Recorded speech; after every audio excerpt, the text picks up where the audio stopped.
The AI is coming right now just for our jobs. It'll get around to our lives, but right now it's coming for our jobs. And I know a lot of you are already worried about it. You're like, no, it's gonna come for the coders, it's gonna come for the writers. Oh, it is going to. It's already taking some jobs, and I bet you didn't guess these. Levi's, the brand of jeans and stuff, is apparently making a switch to AI-generated models after partnering with Amsterdam-based digital model studio Lalaland.ai to make models that look like this. You can take a look at this, wearing a dress made out of 511s, I think, I don't know.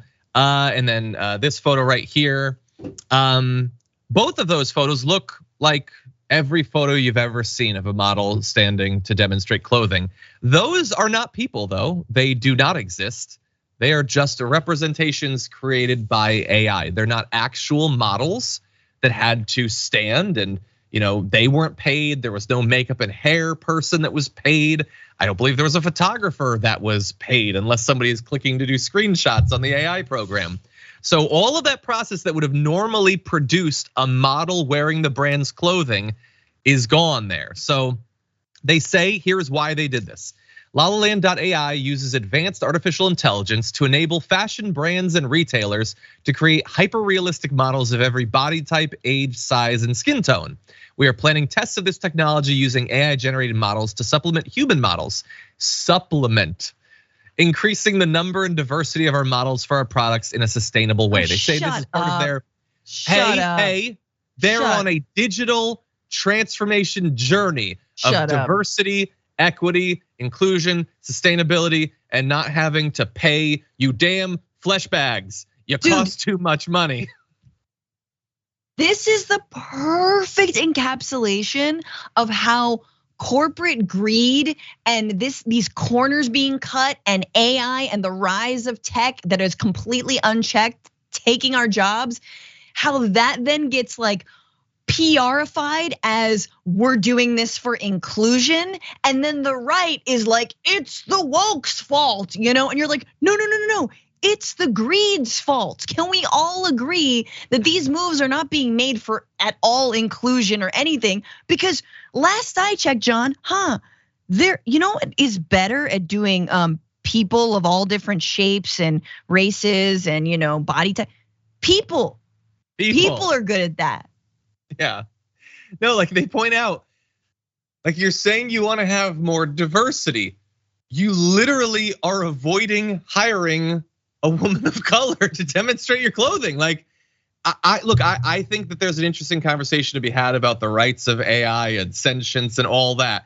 But right now there are people that would like those opportunities. Again, I don't know how much models care about this. I don't know how much photographers care about this. I imagine they probably do. I don't know how quickly this will spread, how much it will change things. I don't know a lot of what goes into product photography. I know that generally they take a photo of a person and then they put all sorts of different t-shirts on them. Like it seems like they're already using a lot of technology to get around having to take photos. But if you literally never have to have the model in the first place, then that is cutting a lot of people out. And they're saying it's supplementing their models. Okay, but under what conditions are you using the digital and what condition are you using the humans? How much is supplementing and for how long until eventually they've supplemented us all out of a job? Art used to mean something, and like I'm not gonna defend, there was images of Gisele Bundchen. She is AI, so I'm not gonna defend her, but like again, we're all being told that immigrants are taking our jobs. No, it's AI, right? I mean, as someone in the content creation world, which I hate, but hey, here we are. Like, yeah, AI is writing and ChatGPT are writing articles. They're doing like, quick hits that are just, again, completely like made up. You just fed some stuff into a computer. Hey, it's good enough. You got the clicks, you sold the ads, done. But there is an art. There is an art still somewhere. And I would argue actually, I know we don't have time, but like looking at this cover of Vogue, I don't know, maybe want to throw it up. Like, it's pretty, but that's not real. That's not real. It's not a person. And anyway, yeah. Look, I think a lot of this stuff has cool uses for people. If it lets more people do things they couldn't otherwise do, that might be cool. But we are literally talking about major well-funded businesses opting into this, which I do not think the same thing is as like a random student generating some shots or something. I don't know, as a fun thing.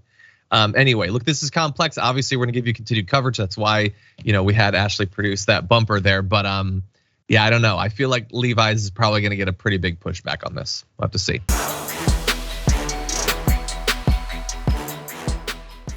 Check out the Damage Report podcast each day, wherever you get your podcasts, whether Pocket Casts or Stitcher or iTunes. You can join me as I give you the news and stories you want, with a range of co-hosts and interview guests jumping in on the fun each day. Again, that's the Damage Report, wherever you get your podcasts. And if you get them at iTunes, don't forget to rate and review. Sometimes I'll read them live on the show.